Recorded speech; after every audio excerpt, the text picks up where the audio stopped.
Omaha and the East. All aboard! All aboard! Philco Radio Mysteries on the air. The Philco Radio Mystery Contest with $50,000 in cash prizes, huge weekly prizes, mammoth grand prizes, a thrilling new contest of skill. Every week at this same time over this station, your Philco Radio tube dealer presents transcribed Philco Radio Mysteries. Fun, excitement, suspense, and an opportunity to win your share of $50,000 in cash prizes. Anybody can enter. Nothing to buy. If you haven't already done so, learn all about it in the big free Philco Mystery Book. Free without any obligation whatsoever at your Philco Radio Tube dealer store. You need the book to enter this contest. It contains official entry blanks, lists all the prizes, tells you what to do to win. Be sure you have a free book.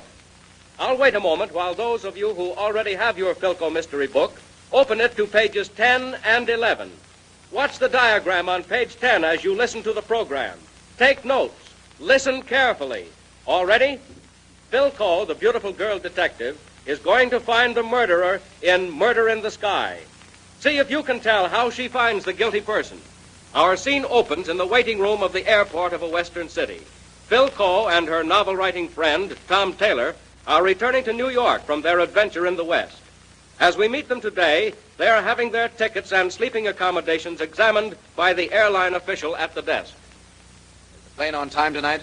Yes, Mr. Taylor. She'll be landing any minute now. Is the plane full this trip? No, it isn't, Miss Cole. There'll be only 6 passengers. You hear that? She's coming in right on schedule. Want to go outside and watch her land, Phil? Oh, I don't think so, Tom. Let's wait in here till the porter gets our bags aboard. Okay, darling. No other woman but you could keep me from watching an airplane land. Oh, silly. Go on out if you want to. No, I think I'll just sit here and gaze at you. Say, young man, is this the sleeper for the East coming in? Yes, sir. You're just in time. I was delayed at the hotel. Lost my glasses somewhere. Are you Mr. Guy Johnson? Hope so. If I'm not, I've been lying for years. I guess the 3 of us are going to be sleeping companions, eh? Well, not exactly. But we're all going on this plane, if that's what you mean. Mr. Johnson, you'll be in lower 6. Thank you, my boy.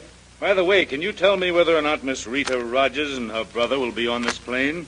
Is that Miss Rita Rogers, the new movie star? Yes, it's Rita Rogers, the great, big, wonderful star. Everybody knows Rita Rogers, but nobody knows her husband. Oh, are you? I say, Mr. Taylor, Tom Taylor. Take my advice, Mr. Taylor, and never marry a famous woman. Well, that settles it, Phil. Now, I'll never marry you no matter how hard you coax. Oh, Tom, you're breaking my heart. Oh, dear. Now I'm in for another boring night in the air. You like this humorous magazine, Mr. Johnson? Might cheer you up. Thanks, old man, but I couldn't read tonight even if I tried. Unfortunately, I'm far-sighted, and I've mislaid my glasses. Well, the best thing for you to do, then, is go to sleep. That's exactly what I propose to do. This way, everyone. Plane's waiting. Mind if I take your arm, old man? Without those blasted glasses of mine, I'll probably fall in the dark out here and break my neck. Oh, hang right on. You all right, Phil? Yes, Tom. I have regular cat's eyes. Hey, what a swell-looking plane. Oh, yes, it's a beauty, isn't it? How do you do, everyone? I'm Helen Drake, your stewardess. Oh, how do you do? How to do? You're Miss Cole, Mr. Taylor, and Mr. Johnson. Is that correct? That's right, Miss Drake. Well, the other 3 passengers are already asleep. Now, won't you step aboard? Be careful of those steps, Miss Cole. Oh, by the way, Miss Drake, is Rita Rogers among those other 3 passengers? Yes, she's across the aisle in lower 2, and her brother David Rogers is in lower 3. Dr. John Baker is in lower 5. Dr. John Baker, the well-known surgeon? Yes, a movie star and a famous doctor.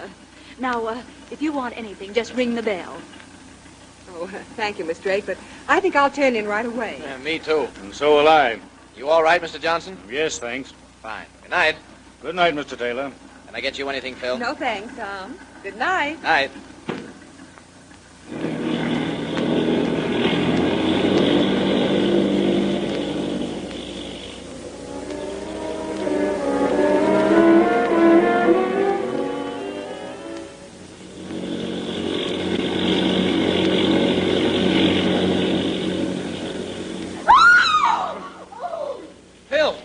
Phil, is that you? No, Tom. It's the stewardess, I think. David, are we crashing? We're okay, Rita. It's this girl, the stewardess.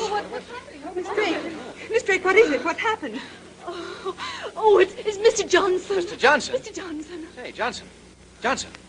Wake up. Hey, something's wrong, all right. Here, let me have a look. I'm a doctor. Guy, it's Rita. What's the matter? Well, doctor? This man is dead. What? Oh, dead. Guy, dead. Now, try to steady yourself, Miss Rogers. Now, what happened, Miss Drake? Well, Mr. Johnson wanted some coffee, and when I brought it, I found him this way. But, I'm forgetting my duties. I should get coffee for all of you. Swell idea. I have Mr. Johnson's his tray up forward in the galley. But I guess you wouldn't want that after what's happened. Excuse me, I'll go up and get some fresh coffee. Please. Well, Dr. Baker, have you found anything of interest? Nothing special, except that this man has been dead for at least a half hour. Hand me that instrument bag under my berth, will you please? Here you are, doctor. Thank you. Oh, perfectly awful. Come on, sis. Quiet down. Well, look here. Well, this is very strange. What is it, Dr. Baker? Someone's had this instrument bag open. What? Here, you see, everything's been disarranged. Good heavens. What's wrong? Well, this bottle. It's been half emptied. It contained a deadly poison. You mean he committed suicide? No, I've already examined his lips and mouth. He couldn't have drunk it, but the poison could have been administered by... Here, let me examine his arms. This is incredible. One drop of that poison would have been sufficient to... Yes, you see, it's just as I feared. What do you mean, Dr. Baker? Here, it's quite obvious. This tiny mark on the arm. The poison was injected by a hypodermic needle while the man was sleeping. You mean he was murdered? Yes, murdered. Well, look here. One of my hypodermic needles is missing from its case. Where is the needle? I certainly don't see it in Mr. Johnson's berth. Well, here's your coffee, everyone. Won't you please help yourselves? One moment, Miss Drake. Dr. Baker thinks that Mr. Johnson's been murdered. Murdered? Good heavens, Miss Cole, but how? Poison injected by a hypodermic needle. Tell me, Dr. Baker, could this have been suicide? No, absolutely not. This poison takes effect almost instantaneously. If this were suicide, the needle would still be in the man's hand. Miss Drake, may we search the other berths? Why, of course. Then, Tom, will you look for the needle in the berths on this side? Yes, Phil. Miss Drake, you examine those on the opposite side. Yes, Miss Cole. What are you trying to do? Blame one of us? Yes, what's the idea? You can't go poking into our property. Oh, you're wrong there, Mr. Rogers. No one else on the plane is better equipped to handle the case. Miss Coe is Phyllis Coe, the criminologist. Well, how extraordinary. Why, Miss Cole, your late father and I were very close friends. Yes, Dr. Baker, I know. Ladies and gentlemen, we could hardly be in more capable hands. This young lady's father, Philip Coe, was one of the world's most brilliant criminal investigators. And Phyllis Coe is following directly in his footsteps. I found it. Look, here it is. Where did you find it? At the foot of your berth, Miss Rogers. Rita, you couldn't have. Of course I didn't, David. What are you people trying to do to me? Here, Miss Drake. I'll take that hypodermic needle. But Rita, why was it in your berth? I tell you, I don't know a thing about it. You dare accuse me, David? My own brother? No one is accusing you, Miss Rogers. That hypodermic needle could easily have been thrown into your berth by someone else. David? Why? Why did you? Say, Rita, wait a minute. You don't think I killed him? Well, why not? You often threatened to. Shut up, Rita. I won't. I won't. For even tonight, when Guy came and woke me up, Miss Coe asked the stewardess. She saw the three of us talking together. Go on, ask her. Ask her. Is this true, Miss Drake? Yes. About a half hour after you boarded the ship and went to bed. I was up forward in the galley when I heard voices. I looked into the corridor, and Mr. Johnson was standing by Miss Rogers' berth. They seemed to be arguing. Yes, but he started it. Please, Miss Rogers. Well, then Mr. Rogers opened his curtains and stood up in the corridor, and he began to argue. I went to them quickly to ask them to quiet down, and I heard Mr. Rogers saying... I didn't mean it. I only wanted to scare him. What did you hear him saying, Miss Drake? He said, Guy, if you bother us again, so help me, I'll kill you. You admit that, Mr. Rogers? Yes, I did say that, but only to frighten him away. Miss Rogers, Guy Johnson was your husband, isn't that so? No. No. I happen to know that he was. Now, what was the trouble between you? Tell me the whole story. All right. All right, I will tell you. I married Guy 5 years ago when I was trying to get a break in the theater. He had a little money, and I needed somebody, anybody, to help me get ahead. We never loved each other. Our life together was a continual wrangle. 2 years ago, I left him and went to Hollywood. It was difficult at first, but then I got my break. Since then, Guy has been constantly hounding me for money, blackmailing me. Blackmailing you? Yes. You mean he threatened to tell something he knew about you? Yes. Oh, yes, he could have ruined my career. What about you, David? How do you fit into this? When my sister made good on the coast, she sent for me to come out and be a personal manager. My biggest job has been to fight Johnson off. You wouldn't believe the amount of Rita's money we had to pay him to keep his dirty mouth shut. And when I saw him here tonight, realized that he'd caught up with us again, I lost my temper. But I didn't kill him. I'd never do a thing like that. No, but you'd throw that needle into my berth. I didn't do that, Rita. I didn't. Now, wait, please. We've got to start from the very beginning. Miss Drake, you seem to be calmer now. Yes, Miss Cole, I am. Then tell us exactly what happened. Well, after I had quieted the three of them, and they'd all gone back to their beds, Mr. Johnson rang for me. I went to his berth, and there I found him. And he was reading a magazine. Go on, Miss Drake. He asked me to bring him some coffee. I went to my galley and got the coffee, and about 3 minutes later, I brought it back to him, right on his tray. He seemed to be sleeping, and when I shook him, he didn't wake up. And then, without taking a second to think, I lost my head and I screamed. It was that scream that woke the rest of you. Is that all, Miss Drake? Yes, that's all. Do you think I'd better go up to the pilot's cabin and have them radio ahead for the police? I think not. I think my friend Mr. Taylor will do that for us. Certainly, Phil, whenever you're ready. But it's really my job as the stewardess. Yes, Miss Drake.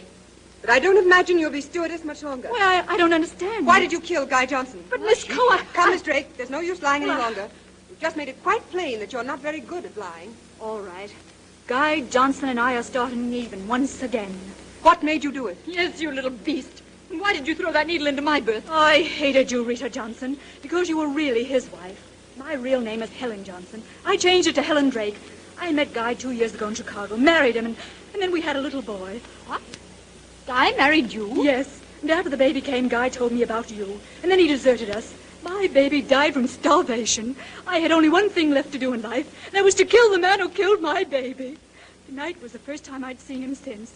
He had poor eyesight. Without his glasses, he didn't recognize me in those dim lights. Well, that's all. And now, Miss Cole, I'm ready. I'm ready to go and join my baby.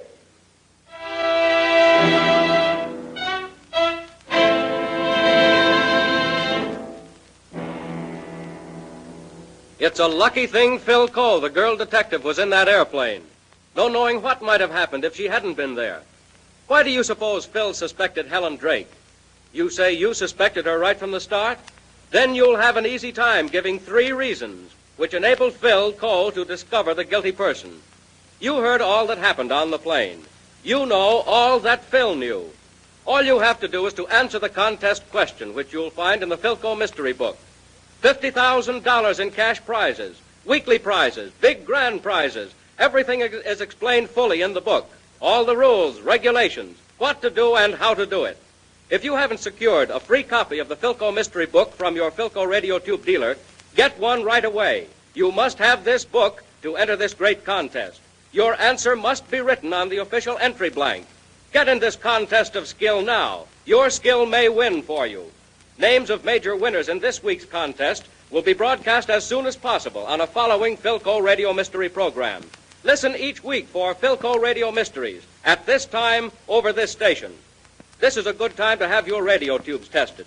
You want good reception so that you will not miss anything in any Philco Mystery broadcast. Install Philco tubes. Then you know you'll get good reception. This Philco Radio Mystery was the last one contained in Philco Mystery Book number 1. Philco Mystery Book number 2, with 4 more problems in the great Philco Radio Mystery Contest, is now ready for you at your Philco Radio Tube Dealer store. Free. Be sure to get yours. Next week, another Philco Radio Mystery, and another opportunity to win a huge cash award. Get your share of that $50,000 in prizes. Hear Phyl Cole, the girl detective, solve another baffling mystery.